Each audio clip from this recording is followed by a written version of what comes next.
Hay, tanawa na guning balay. Way kaumanon ning buhaton. Hapit ako na lang tanan. Ako na lang di tanan. Iwa may mutabang na ko diri. Saan ako paguman karon dali. Ay.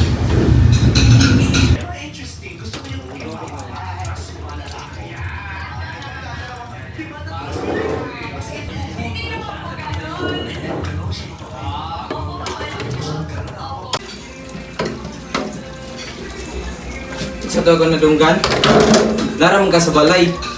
Ako may nagtrabaho. Uy, himala kay nauli na ka. Hubog na sad ka. O, kay galingon raman mo imong hunahunahon. Balo ninyo. Ma, pa, paliyag ayo sa musaba, be. Kaya manapa ko ito, may exam pa, may ugma. Ay ako gilarte kay wa ka kabalo sa mga anak.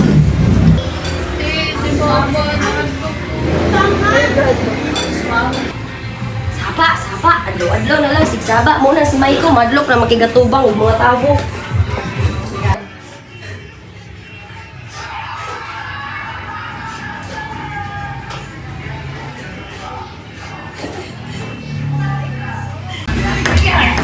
Hinda unsa man ni? Si Carla sige hilak. Si Ella ilong kaayo. Si Maiko dili na gid mo smile. Wala na ko kabalo ni.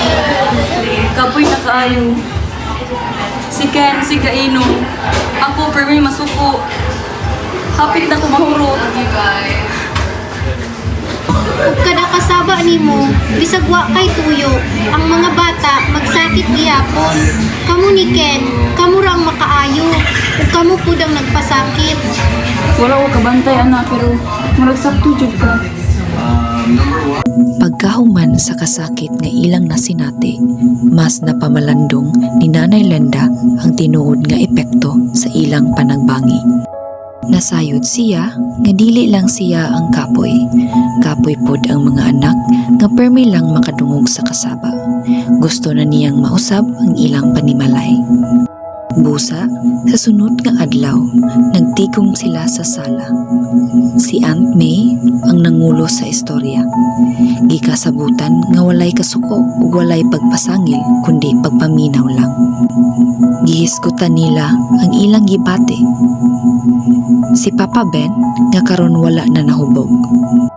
Gihisgutan nila ang ilang gibate. Si Papa Ken nga karon wala na nahubog. Nisugot nga maminaw. Si Carla nisulti nga kapoy na siya sa kagubot.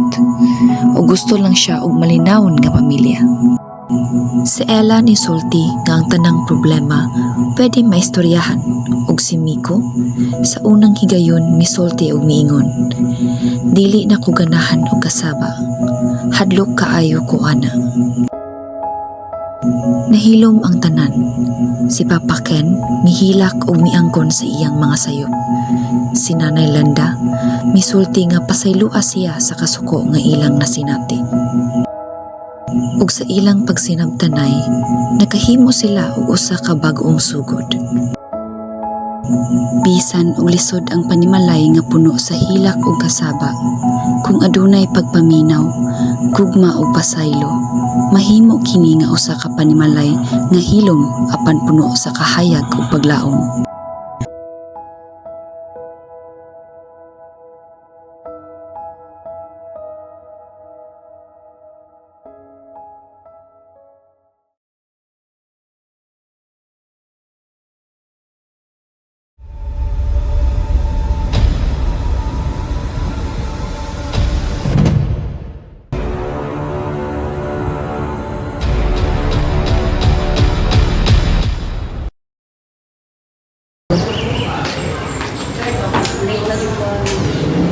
Pinsay mo gabi sabi. Saan mo ka? Kasi ka text ba? Nag-chat rami ni Ana ka nagsabot mi sa mong project. Nalugop lamang ka. Ay kung bakake. Ken, you're hurting me! Ikaw man hinundan nga ng nanay ko. Uy, ikaw! Dali mag-story tayo. Ah!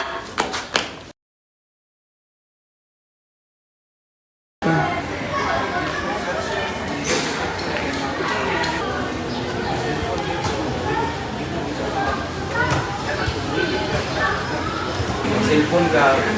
Naman yung madaan ko. Hi, Ana. Cellphone ka. Tina, okay ra ka? Parang daghan na makikabunod kasi gabuhat ni mo ani. Ana, kabalo na ka. Kapoy man pero kabalo bitaw ka nga basta masuko si Ken. Pero ako'y mabuhat because I love him. Dili naman nagugma, gikontrol naman kaniya.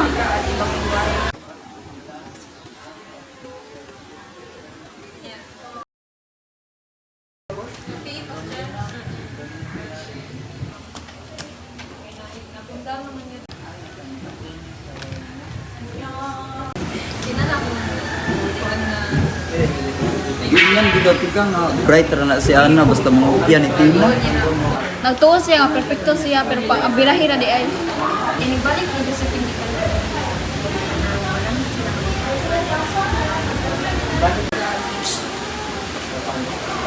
Wala po kakapasar sa inyong exam? Seryoso ba dyan ka? Or wala dyan ka gatuon? nagtry man ko ma'am wala gani kay tulog gabi eh. Puro rason. Ila lang dyan tapulan ka butuon.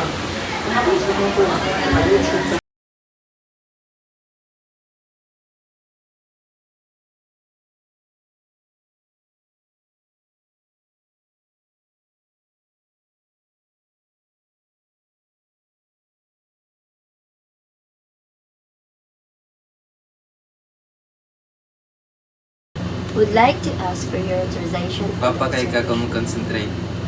Kaunta niya, huwag makabalo. Sir, nagtrabaho naman ko diri. Ayaw pag inarte. Dubleo na ko yung sweldo. Love, ayaw ko gikapa, sir. Ayaw pag ginana kay dagang babaeng ganahan sa iyong posisyon.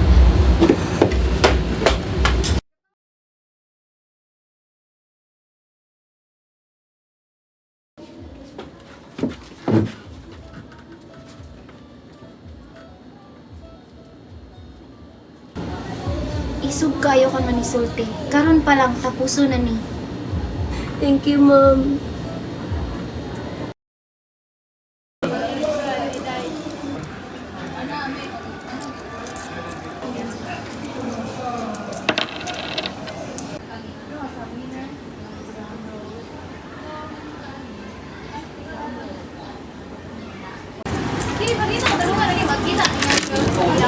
Sus, sa mukha, di ka bata kaliwata kasi mga makan. Tutuman na.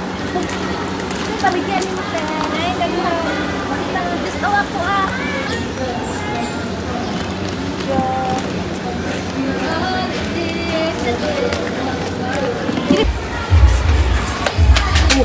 Sorry, ma'am. Ay, kasad ka. Bunong ba na yung grado? Sorry, ma'am. Kailangan nila kung maninda kayo. Pwede ko sa kanya.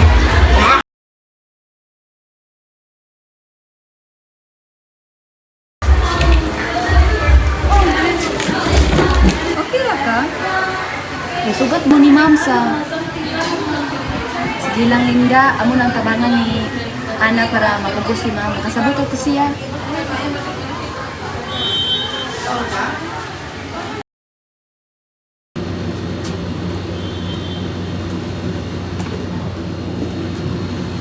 Napa ka dire? Dugaya ko ka. Mo nang prefer sa mga estudyante ang batanon nga maestra? Gibuhat man akong tanan sir para mahuman kog dali.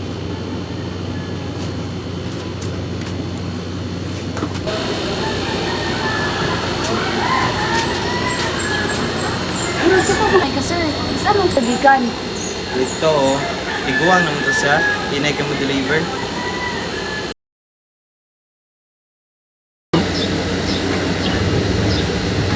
Ma'am, kita man mi sa imong kahago. Dili man ikaw ang problema. Siya ra jud ang problema.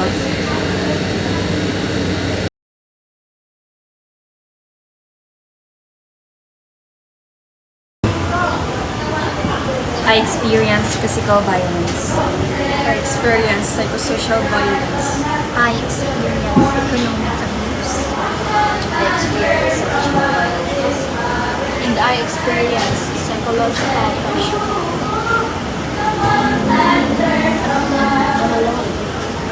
I thought I deserved it. I just wanted to be believed. I wanted to keep studying from a child. Even teachers really help too. You're not alone. Help is here. This school stands for rights, safety, and